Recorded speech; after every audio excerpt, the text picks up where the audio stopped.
Hello everyone, आज हम करने वाले हैं क्लास 7th का चैप्टर 3 रेशो से वस्त्र तक। तो जैसा हम क्लास 6 में ऑलरेडी पढ़ चुके हैं कि हमारे जो वस्त्र हैं वो रेशो से बनते हैं और रेशे हमें प्राप्त होते हैं पौधों से और जंतुओं से। पौधों से जैसे कि हमें जूट और कपास मिलता है, इसके अलावा जंतुओं से हमें ऊन और रेशम मिलता है। तो ऐसे रेशे जो जंतु से प्राप्त होते हैं वो जातव रेशे कहलाते हैं। तो ऊन के जो रेशे होते हैं, फाइबर जो होता है ऊन का, वो हमें भेड़ और याक के बालों से प्राप्त होते हैं। इसके अलावा रेशम का जो फाइबर होता है वो हमें रेशम के कीट यानी कि रेशम का जो कीड़ा होता है उसके कोकून से मिलता है। तो भेड़ के शरीर के किस भाग से हमें फाइबर मिलता है और उस फाइबर से ऊन कैसे बनती है, सब हम इस चैप्टर में पढ़ने वाले हैं। तो सबसे पहले है जातव रेशो में ऊन हम पढ़ेंगे। तो ऊन हमें प्राप्त होती है भेड़, बकरी, याक और कुछ अन्य जंतु भी होते हैं जिनसे ऊन प्राप्त होती है। तो ये जो जंतु हैं हमारे, इन पर बहुत मात्रा में बाल होते हैं, बाल पूरे ढके रहते हैं बाल इन पर। सो बाल, क्योंकि इनके बालों के पीछे का जो गैप होता है उसमें वायु घुस जाती है आसानी से। तो क्योंकि जो वायु है वो ऊष्मा की कुचालक है, तो इसकी वजह से जो बाल हैं इन्हें गर्मी प्रदान करते हैं। सो ऊन इन जो रोएदार रेशे होते हैं इन्हीं से प्राप्त होती है। तो ये भेड़ पे आप जो ये बाल दिख रहे हैं, ये सब क्या है, हमारे ऊन के रेशे हैं। तो इन्हें उतारा जाता है और उनसे ऊन बनाई जाती है। नाउ, ऊन प्रदान करने वाले जंतु। सो हमारे देश के विभिन्न भागों में भेड़ों की अनेक नस्लें पाई जाती हैं। भेड़ों के ऊन की, यानी कि जो भेड़ की ऊन है वो ही एकमात्र सहारा नहीं है ऊन का। ऊन और भी जंतुओं से प्राप्त की जाती है। फिर भी जो हमारे यहाँ बाजारों में जो ऊन मिलती है वो मूल रूप से भेड़ की ही होती है, क्योंकि हमारे यहाँ पर भेड़ ही पाली जाती है, यानी कि भेड़ों का पालन होता है। याक की जो ऊन है वो तिब्बत और लद्दाख में प्रचलित है, क्योंकि वहां पर याक होते हैं, वो वहां पाले जाते हैं। ये देखिए, जो याक है इसमें बहुत बाल होता है जिससे हमें ऊन प्राप्त होती है। बकरी के बालों से भी ऊन प्राप्त होती है। सो कश्मीर में अंगोरा बकरी पाली जाती है पहाड़ी एरिया में, जिससे हमें बहुत सॉफ्ट मुलायम जो फर है वो मिलती है, यानी कि उसके जो बाल हैं वो बहुत मुलायम होते हैं। और इस बकरी से ही पश्मीना शॉल बनती है जो बहुत फेमस है कश्मीर की। नेक्स्ट है, ये होती है अंगोरा बकरी। सो इसके जो बाल होते हैं वो बहुत सॉफ्ट होते हैं। इसके अलावा ऊंट के जो शरीर पे बाल होते हैं उनसे भी ऊन प्राप्त की जाती है। तो ऊंट के शरीर पे भी बाल होते हैं जिनसे हमें ऊन मिलती है। इसके अलावा लामा बकरी होती है जिससे हम ऊन प्राप्त करते हैं। एल्पेका बकरी होती है। नेक्स्ट है, भारत में कुछ ऐसी नस्लें होती हैं जिनसे हमें ऊन प्राप्त होती है। भेड़ों की कुछ नस्लें जैसे कि लोही है, राजस्थान पंजाब में है। इसके अलावा रामपुर बुशायर में हमें, उत्तर प्रदेश हिमाचल में है। ये नस्लें जो हैं वो पाई जाती हैं। नाली जो है राजस्थान, हरियाणा, पंजाब में पाई जाती है। बाखरवाल जम्मू एंड कश्मीर में मिलती है। मारवाड़ी गुजरात में, पाटनवाड़ी ये भी गुजरात में मिलती है। तो ये कुछ नस्लें हैं भेड़ों की जो भारत में मिलती हैं। रेशों से ऊन तक। तो ऊन प्राप्त करने के लिए भेड़ों को पाला जाता है और उसके बाद उनके बाल काटकर उन्हें संसाधित किया जाता है और उनकी बुनाई हो जाती है। तो भेड़ पालन जो प्रजनन उसका कैसे होता है, जम्मू कश्मीर, हिमाचल प्रदेश, उत्तराखंड, अरुणाचल प्रदेश, सिक्किम, पहाड़ी जो क्षेत्र होते हैं, पंजाब, राजस्थान, गुजरात, इन सब इलाकों में आपने देखा होगा कि गडरिये जो हैं वो भेड़ों के झुंड को चराने ले जाते हैं। तो भेड़ जो है वो शाकाहारी होती हैं, घास खाती हैं, पत्तियां पसंद करती हैं खाना।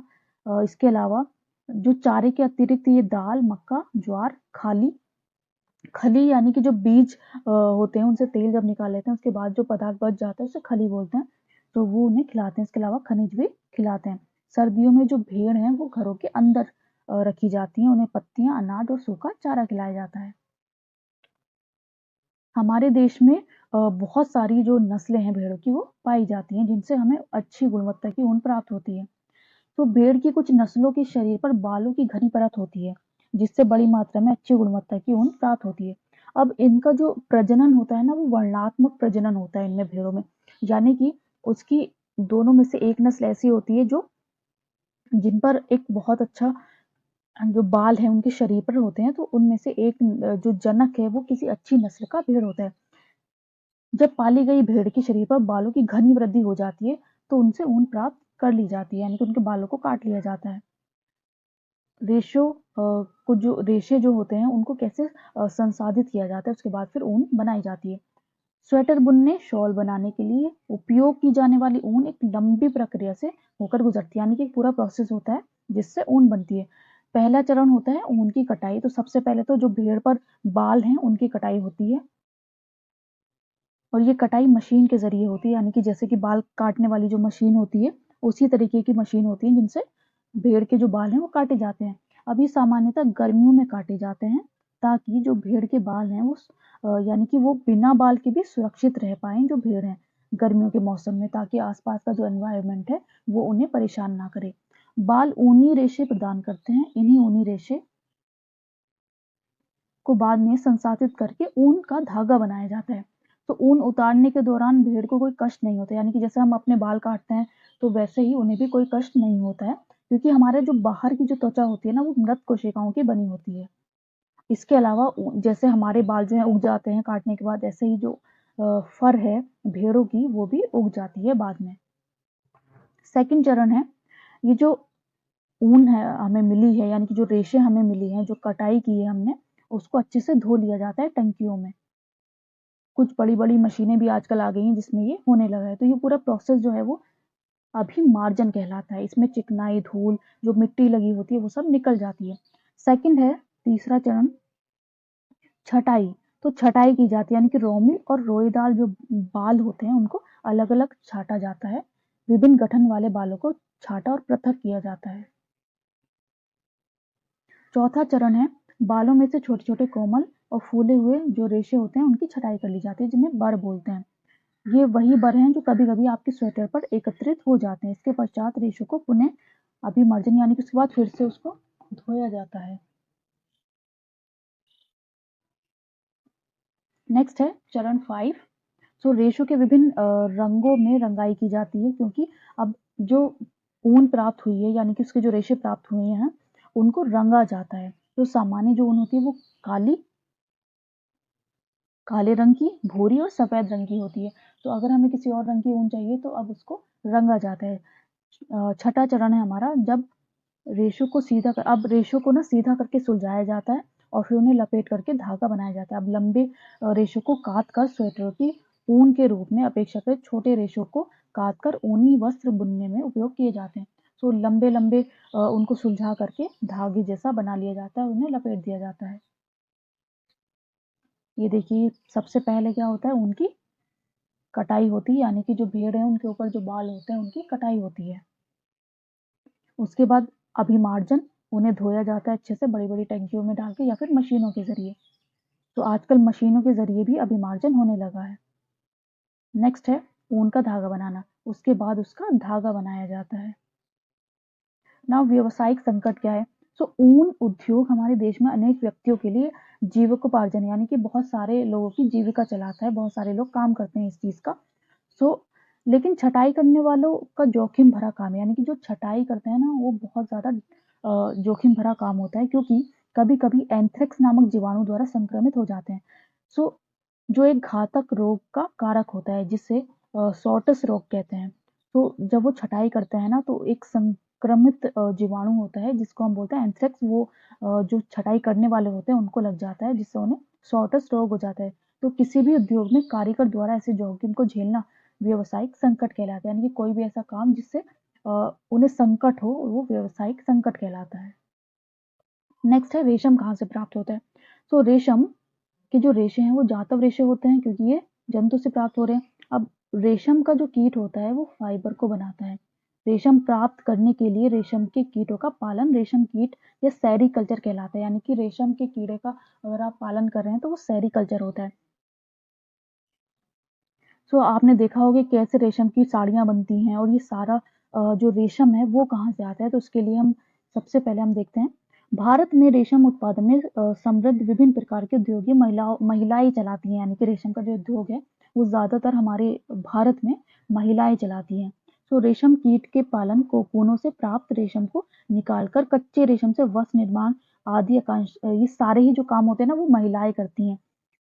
अपने उद्यम द्वारा राष्ट्रीय अर्थव्यवस्था में योगदान देती हैं, और रेशम उत्पादन में चीन में सबसे पहला, यानी कि जो रेशम है वो चीन सबसे पहले स्थान है बनाने में, इसके बाद जो है भारत का स्थान आता है। सो रेशम का जो कीट है उसका जीवन चक्र क्या होता है? मादा रेशम कीट अंडे देती है, फिर से लार्वा निकलता है और उसको कैटरपिलर, इल्ली या रेशम कीट कहलाते हैं। तो वो लार्वे से ही कैटरपिलर, इल्ली या रेशम कीट बन जाता है। ये आकार में वृद्धि करते हैं, और जब कैटरपिलर अपने जीवन चक्र की अगली अवस्था में प्रवेश करने के लिए तैयार हो जाता है तो प्यूपा या पोषित कहलाता है, जो अपने इर्द गिर्द एक जाल बुन लेता है और ये जाल अपने स्थान में बने रहने में सहायता करता है। फिर अंग्रेजी का जो एक संख्या होती है, नंबर जो 8 होता है, उसके रूप में ये एक सिरे से दूसरे सिरे तक ले जाता है। सिर की इस गति के समय कैटरपिलर पतले तार के रूप में प्रोटीन का बना एक पदार्थ स्रावित करता है जो सूखकर कठोर हो जाता है, और वही जो पदार्थ है वो रेशम का रेशा होता है। जल्द ही कैटरपिलर स्वयं को पूरी तरह से रेशम के रेशों से ढक लेता है और ये आवरण कोकून कहलाता है। तो कीट का इसके आगे का विकास कोकून के भीतर होता है। रेशम के रेशों का उपयोग रेशम के वस्त्र बुनने के लिए किया जाता है। अब ये जो रेशा है ना, वो इतना मजबूत होता है कि जैसे कि स्टील का तार होता है, इतना ज्यादा मजबूत होता है ये रेशा। ये देखिए पूरा एक साइकिल है। ये नर और ये मादा वयस्क रेशम कीट है। तो ये जो शहतूत की पत्ती है, इस पर ये अंडे आपको दिख रहे होंगे, और ये रेशम का कीट है हमारा। तो रेशम का कीट क्या करता है, गति करता है ऊपर से नीचे की ओर। तो जैसे नंबर होता है हमारा 8, इस तरीके की गति करता है जिससे एक पदार्थ निकलता है, जो पदार्थ सूख करके बाद में हमें रेशम प्राप्त होता है उसी पदार्थ से। तो ये पूरा अपने आप को ढक लेता है, जिसे हम कोकून बुलाते हैं, और ये कोकून ही हमें चाहिए होता है रेशम बनाने के लिए। कोकून कोकून में विकासशील कीट, यानी कि जो कोकून के अंदर जो कीट है, कीड़ा, वो वृद्धि करता रहता है। रेशम का धागा रेशम कीट के कोकून से प्राप्त रेशों से प्राप्त किया जाता है। रेशम कीट अनेक किस्म के होते हैं जो एक दूसरे से काफी अलग दिखाई देते हैं, और उनसे प्राप्त होने वाला जो रेशम का धागा है वो गठन अथवा रुक्षता, चिकनाहट, चमक आदि में भिन्न होता है। अतः टसर रेशम, मूंगा रेशम, कोसा रेशम अथवा अन्य प्रकार के रेशम विभिन्न किस्म के रेशम कीटों से प्राप्त किए जाते हैं। यानी कि जो रेशम के कीट है ना, वो भी अलग अलग किस्म के होते हैं और उनसे अलग अलग किस्म की जो रेशम है वो प्राप्त की जाती है। सामान्य जो रेशम का कीट होता है ना, वो शहतूत रेशम कीट होता है, यानी कि शहतूत पर मिलता है, इसीलिए इसको शहतूत रेशम कीट बोलते हैं। इस कीट के कोकून से प्राप्त रेशम फाइबर मृदु, चमकदार और लचीली होती है, बहुत सॉफ्ट होती है। इसके सुंदर रंगों में रंगा जा सकता है और इसे किसी भी रंग में रंग सकते हैं। रेशम कीट पालन, रेशम कीटों का संवर्धन भारत का बहुत प्राचीन व्यवसाय, यानी कि बहुत पुराने टाइम से ये व्यवसाय जो है वो हो रहा है। भारत व्यवसायिक स्तर पर बहुत अधिक रेशम उत्पन्न करता है, यानी कि हमारा जो भारत है वो बहुत अधिक रेशम उत्पन्न करता है। अब कोकून से रेशम तक, कोकून जो हमें मिला है उससे रेशम कैसे बनती है।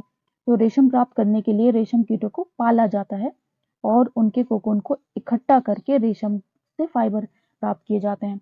सो रेशम कीट पालन, कोई मादा रेशम कीट एक बार में सैकड़ों अंडे देती है और अंडों को सावधानी से कपड़े की पट्टियों तथा कागज पर संग्रहित करके रेशम कीट पालकों को बेचा जाता है। तो सबसे पहले तो जो रेशम कीट है उसका पालन करना पड़ता है, और जो मादा कीट है वो सैकड़ों अंडे देती है और अंडों को क्या करा जाता है, पट्टियों अथवा कागज में संग्रहित करके फिर बेचा जाता है उन्हें। अब ये जो पालक या किसान जो होते हैं, ये अंडों को स्वस्थ स्थितियों में उचित ताप और यानी कि एक टेम्परेचर पर उसको रखते हैं जिसके लिए वो अनुकूलित होते हैं। अंडों के उपयुक्त ताप तक गर्म किया जाता है, यानी कि अब उनको उस ताप तक गर्म किया जाता है जिससे अंडों में से लार्वा निकल आए। तो जब लार्वा निकल जाता है, जब शहतूत के वृक्षों पर नई पत्तियां, अब ये प्रोसेस कब होता है, जब शहतूत पर नई पत्तियां आती है ना, ये सारा प्रोसेस तभी होता है। तो लार्वा जो है ना, वो कैटरपिलर रेशम के कीट जो होते हैं, दिन रात क्या खाते हैं, वो शहतूत के पत्ते खाते हैं और माप में बड़े होते जाते हैं। तो कीटों को शहतूत की ताजी कटी पत्तियों के साथ एक अच्छी सी ट्रे में, स्वच्छ ट्रे में रखा जाता है। 25 से 30 दिनों बाद कैटरपिलर खाना बंद कर देते हैं। अब क्या होता है, 25 से 30 दिन तक ये खाते रहते हैं पत्तियां, उसके बाद वो खाना बंद कर देते हैं। अब जैसे ही वो खाना बंद करते हैं तो कोकून बनाने के लिए वो बॉक्स के छोटे छोटे कक्षों में चले जाते हैं। उसके बाद वो कोकून बनाना शुरू कर देते हैं, जिनसे कोकून जुड़ जाते हैं। कैटरपिलर अथवा रेशम के कीट कोकून बनाते हैं जिसके भीतर प्यूपा विकसित हो जाता है।